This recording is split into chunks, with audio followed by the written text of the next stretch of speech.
할렐루야. 우리 교회가 설립되어진 지 벌써 5주년이 되었습니다. 개척을 하자라고 했던 적이 엊그제 같은데 벌써 5년이 되었네요. 시간이 참 빠르고도 빠르게 지난다 하는 생각이 듭니다. 갑작스러운 개척 하면서 교회 이름을 어떻게 지을까를 곰곰이 고민을 많이 했습니다. 그러면서 결론은 성경에 있는 이름을 지으면 좋겠다라는 생각을 하고 있었는데 오늘 말씀이 바로 그 내용입니다. 오늘 본문에 보시면 얘기를 하죠. 자, 히브리서 7장 22절을 다시 한번 합독해 보겠습니다. 이와 같이 예수는 더 좋은 언약의 보증이 되셨느니라. 아멘. 더 좋은 언약, 여기에서 더 좋은 교회를 만들었습니다. 히브리서 8장 6절도 보십시다. 그 뒤에 있는 히브리서 8장 6절도 함께 있습니다. 그러나 이제 그는 더 아름다운 직분을 얻으셨으니 그는 더 좋은 약속으로 세우신 더 좋은 언약의 중보자시라. 아멘. 더 아름다운 직분, 더 좋은 약속, 더 좋은 언약, 더 좋은이라는 단어가 막 나오죠. 그래서 이 더 좋은이라는 단어에다가 교회를 붙였습니다. 더 좋은 교회, 성경에 입각한 교회 이름이다 라고 생각이 드시는데 여러분 잘 아시겠지만 교회 이름 어떻습니까? 좋죠. 성경에 나오는 말씀이니 좋다고 생각됩니다. 더 좋은이라는 말은 좋은에다가 더자를 붙인 거예요. 비교급이죠. 좋은 교회, 더 좋은 교회. 좋은 교회가 있다면 더 좋은 교회가 있다라고 보시면 됩니다. 새 언약이 있다면 옛 언약, 구약이 있다면 신약.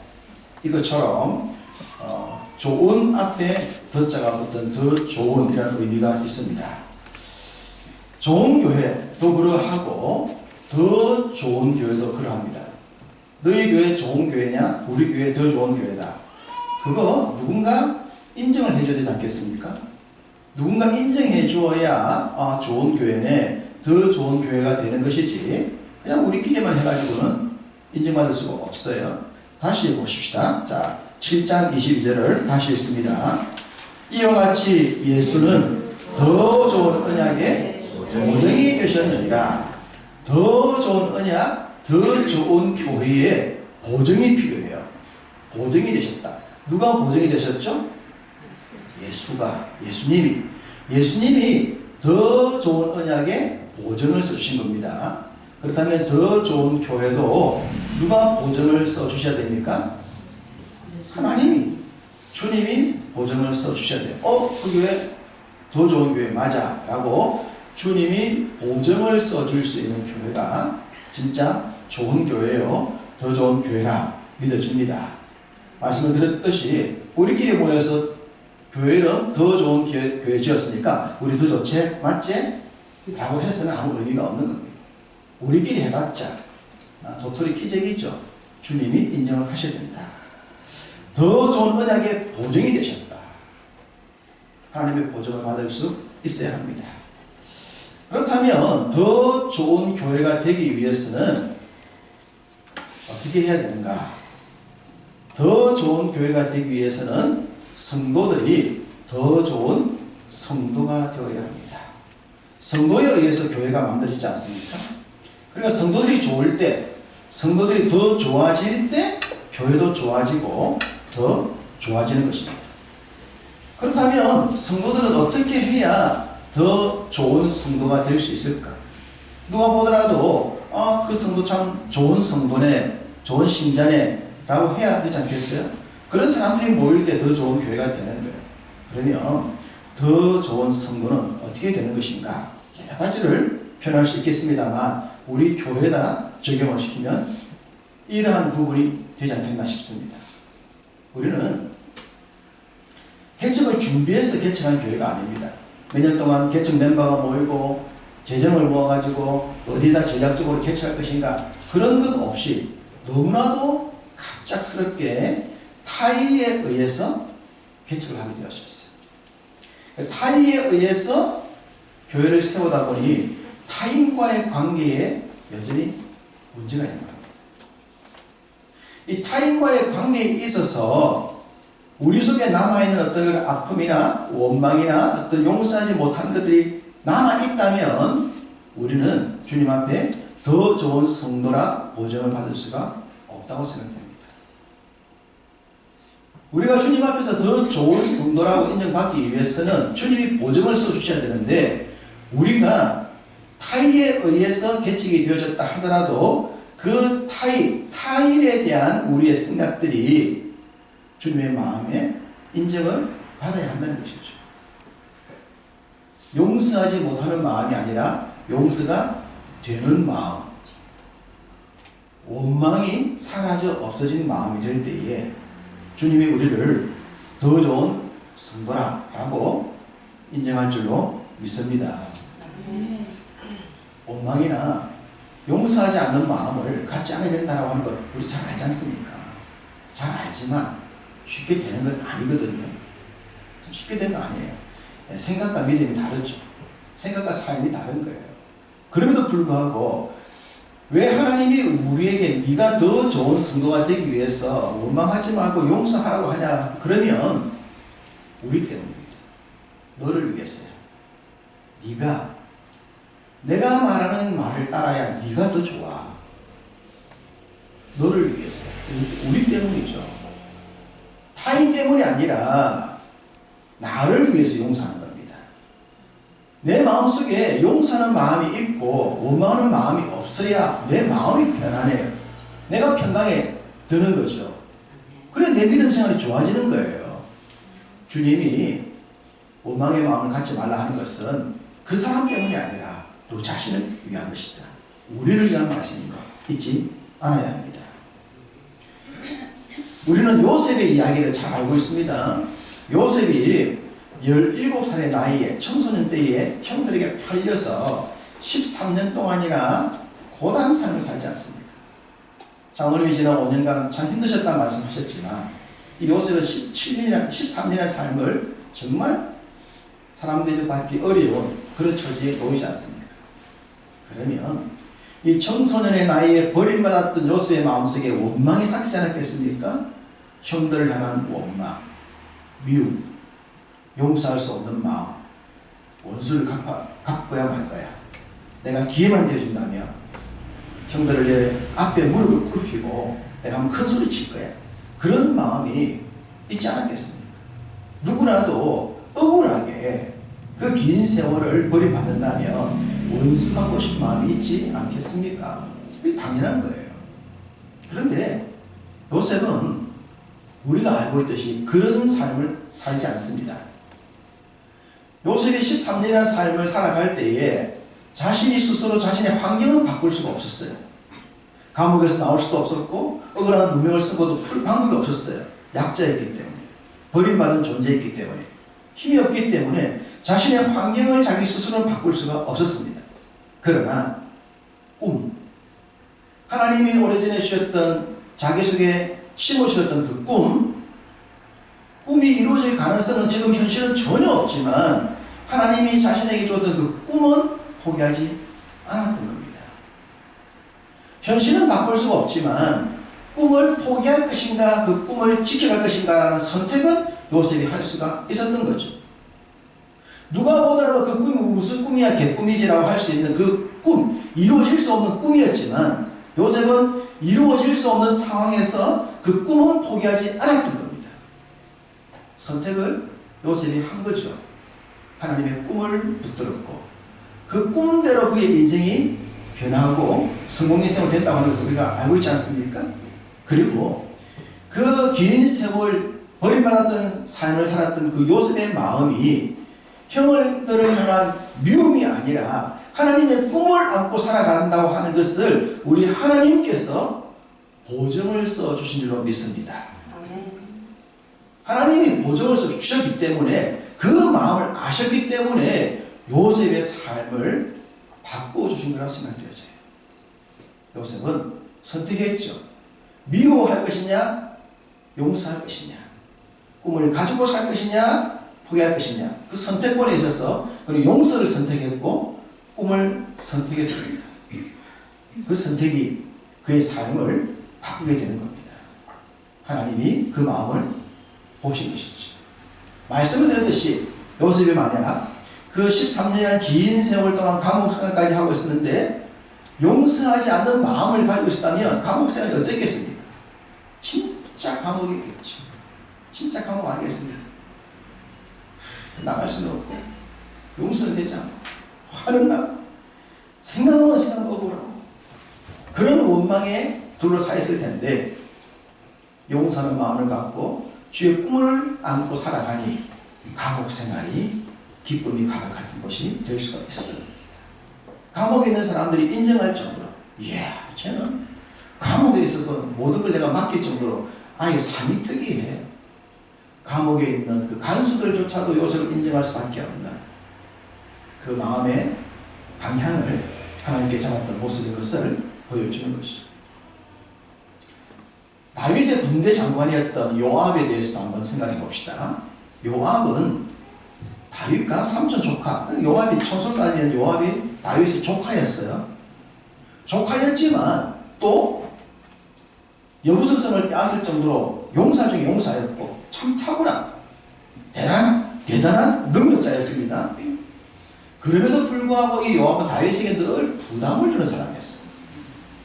여러분 만약 누군가를 선택하는데 능력이 있는데 사람에게 부담을 주는 사람과 능력은 없는데 사람을 참 편하게 하는 사람을 선택하라 그러면 전자를 선택하겠습니까? 후자를 선택하겠습니까? 후자.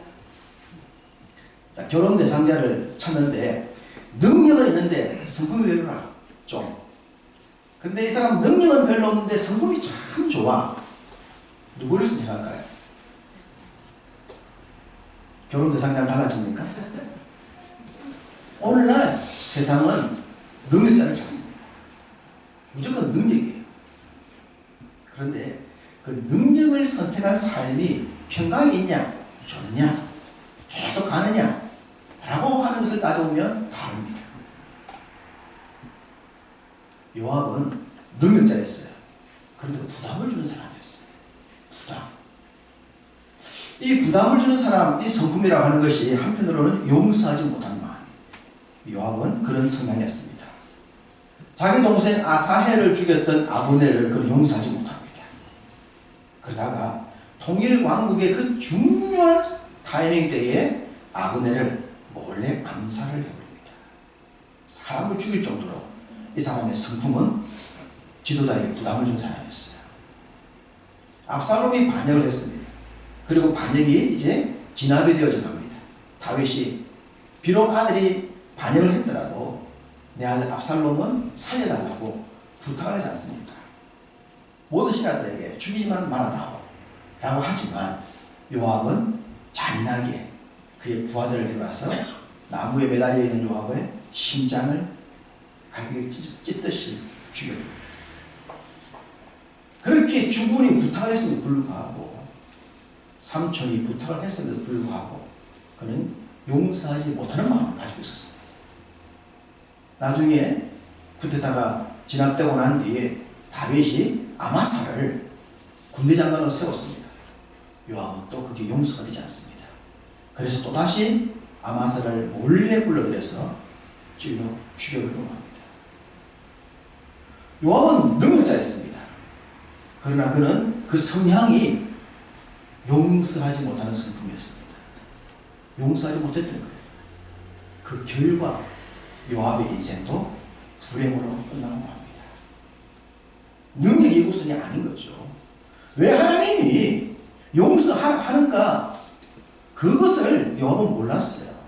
그래서 성질 나는 대로 할 수 있는 대로 힘이 있으니까 권력이 있으니까 내가 할 수 있으니까 했겠지만 결과가 좋을 리가 없었던 겁니다. 그런 삶은 아름다운 삶이 될 수가 없어요. 요압의 얘기를 한다면 다윗의 얘기도 해봐야 되겠습니다. 다윗, 우리가 잘 알고 있는 그 다윗, 이 다윗, 우리가 본문을 성경을 통해 알 수 있지만 형들로부터 상당히 좀 따돌림을 당하는 그런 모습을 볼 수가 있습니다. 이유는 알 수가 없어요. 이유는 알 수가 없지만 여러 가지 좀 추정을 해보는데 어쨌든 이 형제들 사이에 알력이 있었던 건 분명합니다. 뭔가 있었던 것 같아요. 이 다윗의 집안에 형들 중에 성경을 여러 군데를 추적해가지고 좀 추적해보면 몇 가지 근거를 찾을 수가 있는데 어쨌든 형들 사이에 좋지 않습니다. 우리가 잘 알고 있는 이 골리앗 전쟁 때에 아버지가 다윗에게 심부름을 시키지 않습니까? 형들에게 심부름을 시킵니다.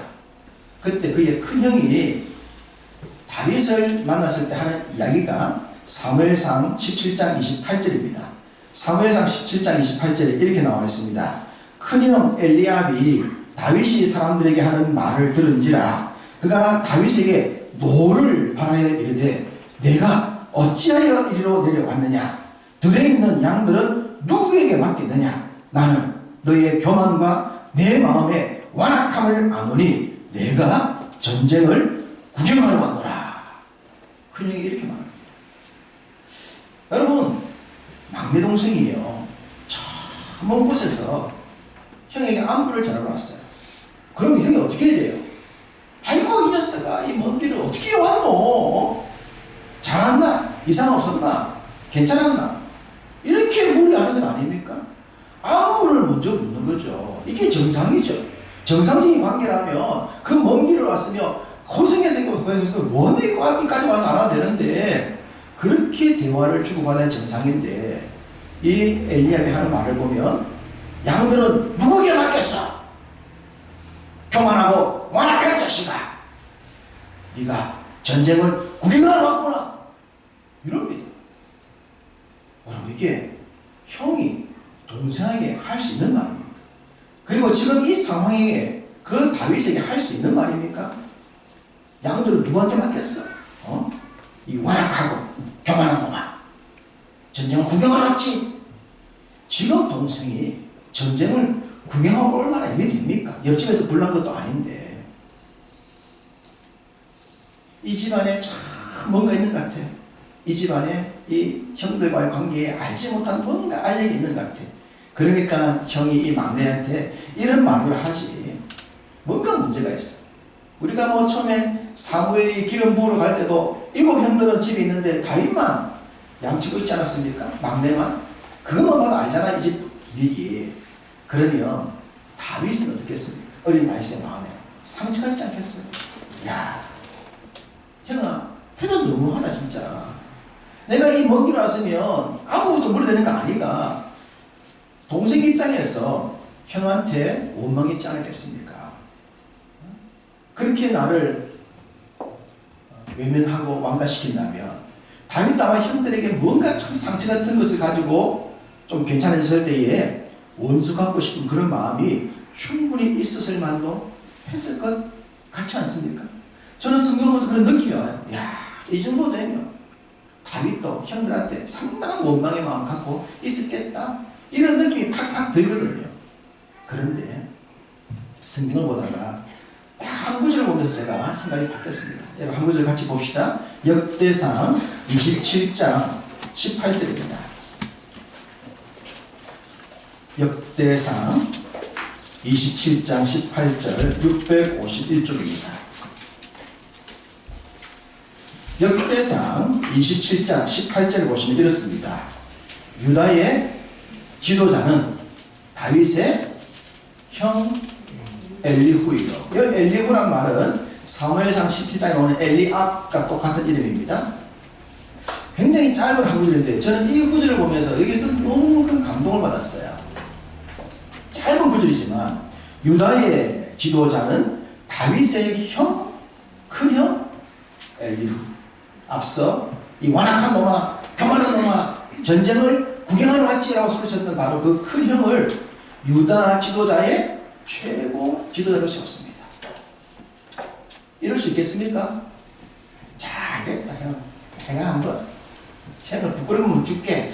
이럴 때 지도자가 아니라 완전히 막 그렇게 무시할 수 있었겠지만 다윗은 나라를 세워나갈 때에 그에게 통일왕국의 큰 권력과 힘을 가지고 있을 때 자기는 그렇게 몰아붙였던 큰 형을 유다 지파의 최고 지도자로 딱 세워줍니다. 다윗의 마음속에 이미 형들에 대한 원망이 사라졌기 때문이라고 믿어집니다. 그렇지 않고는 이룰 수가 없죠. 용서했기 때문에, 용서가 되기 때문에, 원망이 없기 때문에, 사랑하기 때문에 더 좋은 자리를 줄 수 있었던 겁니다. 굉장히 짧은 구절이지만 저는 이 구절 읽으면서 감동을 받아요. 야, 다윗이 그렇게 몰아붙임을 당하면서도 용서했구나, 원망이 없구나, 역시 하나님이 인정할 만한 지도자야 라는 생각을 하게 됩니다. 요셉이나 다윗이나 다 그렇습니다. 인간적으로 말하면 용서할 수 없는 상황이겠지만 그들은 용서를 배워갔고 용서하는 마음을 가지고 있었기에 하나님께 더 좋은 하나님 나라 백성이다 인정을 받지 않았는가 생각이 듭니다. 믿음의 선배들의 모습을 보면 그들이 하나님께 더 좋은 성도로 세워져 간다라고 하는 것을 충분히 느낄 수가 있습니다. 원망과 불평이 아니라 오히려 그 원망과 불평을 할 수밖에 없는 상황에서 감사와 기쁨의 삶을 선택해 나갔다. 그래서 하나님 앞에 더 좋은 성도라 인정을 받았을 모습이 믿음의 선배라고 생각되어지고 바로 그러한 마음을 하나님께서 보증을 서주신 줄로 믿습니다. 그렇다면 우리도 동의하지 않겠습니까? 우리도 우리의 마음이 하나님께서 보증을 서주실 수 있는 마음이 될 때 더 좋은 성도가 될 것이고 더 좋은 성도가 될 때 더 좋은 교회를 만들어야 될 줄로 믿습니다. 선택은 우리가 하는 겁니다. 용서하지 않을 것이냐? 용서할 것이냐? 원망할 것이냐? 원망하지 않을 것이냐? 사랑할 것이냐? 미워할 것이냐? 그 선택은 하나님께서 우리에게 맡기셨습니다. 네가 해라. 대신 내가 너의 보증에서 줄 거야. 내 마음에 인정받을 수 있는, 보증받을 수 있는 그런 선택을 했으면 좋겠어 라는 주님의 기대치가 있을 것입니다. 교회는 성도들이 만들어가는 겁니다. 하나님이 완벽한 공동체를 이 땅에 주신 것이 아니라 문제 있는 사람들이 모여서 그 문제를 하나씩 하나씩 제거해 가면서 좀 더 좋은 교회로 만들어 가도록 지상의 성도들에게 당신의 교회를, 당신이 피 흘려서 하신 교회를 맡겨주신 거예요. 우리는 성경에 입각한 더 좋은 교회라는 이름을 가지고 5년 전 개척하여 지금까지 오고 있습니다. 이 교회를 어떻게 만들어서 주님께 보증을 써주시듯 인정받을 것이냐라고 하는 것은 우리의 몫이라고 믿어집니다. 우리 마음속에 그 어느 누구를 향한 원망이나 미움의 마음이 없기를 소망합니다. 용서가 되어지기를 축복합니다. 원망이 사라지기를 축복합니다. 사랑하게 되어지기를 축복합니다. 그래서 그 마음을 우리 주님이 보시고 내가 너의 마음에 보증수표야 라고 말씀하시면서 그 보증수표 되신 주님이 우리 삶에 정말로 좋은 것 주실 줄 믿습니다. 주님이 보증서 주셔서, 보증서 주셔서 주님이 주시는 그 좋은 것들 누리면서 베풀면서 흘려보면서 살아갈 수 있는 더 좋은 교회에 속한 여러분 모두 더 좋은 성도님 되시기를 주님의 이름으로 축복합니다. 아멘.